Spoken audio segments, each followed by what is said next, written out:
Good morning guys, welcome to today's lesson. In today's lesson we're going to be building on our ratio knowledge from yesterday, and we're going to look at how mathematicians share quantities using a ratio. Let me give you an example. Let's say Mia and Lucy buy a scratch card together.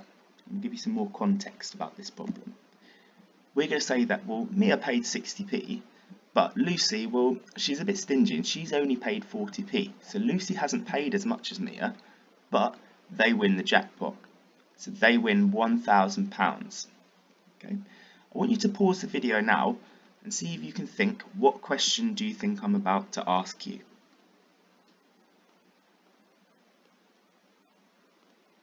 Okay, so the question I'm going to ask you is, how should they split the winnings? So again, please could you pause the video, take some time to think, and then unpause the video when you're ready. So there's a couple of ways you can think about this. Well, some people would say, well, you know what, Mia and Lucy, they've both chipped in.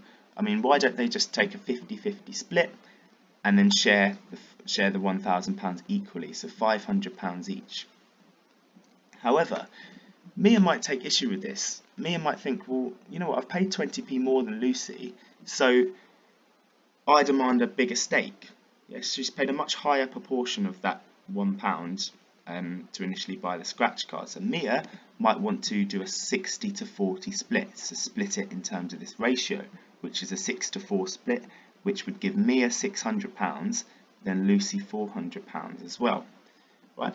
And in fact, mathematicians would always go for this splitting by a ratio, and I'm going to show you lots of examples today, and then we're going to have lots of chance to practice. I'm going to show you how I got to these figures.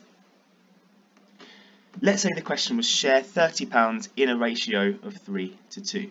Well, the first thing I'm going to do, I'm going to draw a diagram. So the top part of my diagram represents the 3, and then the bottom part of my diagram represents the 2. Okay, so my diagram has 5 parts, and I know that these 5 parts, these 5 little squares, they all represent £30. So let's think, if 5 parts represent £30, what would one part represent? Well, if I take my amount and divide it into 5 equal parts, that tells me that each square must be worth £6. So each part of my ratio is £6, right? So if each part of my ratio is £6, and the left-hand side of my ratio has 3 of these parts, okay, what would this first person get? Well, 3 lots of £6 is £18, and then 2 lots of £6 is £12. So if we're sharing £30 in that ratio, the first person gets slightly more, and the second person gets slightly less, and it'll be £18 to £12. So that's how I split that £30 according to that ratio. What I would like you to do, please could you pause the video and see if you can share £30 in the ratio of 4:1. You are going to start by drawing an image like I done.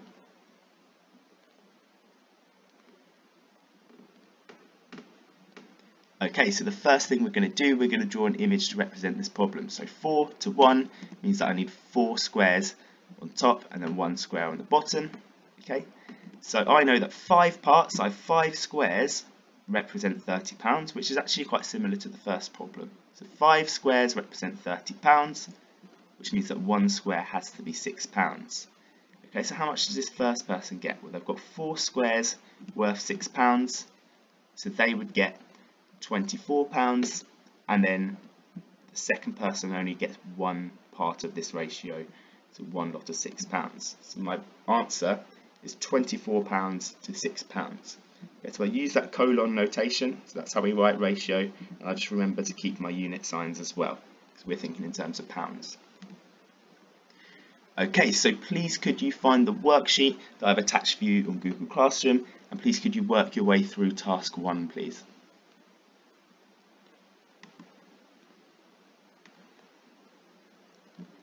Okay, so now that you've had a go at task 1, your second task is for you on MathsWatch. Please could you log in and you will find the task called 8 Higher Ratio Task 2. Okay, thank you very much.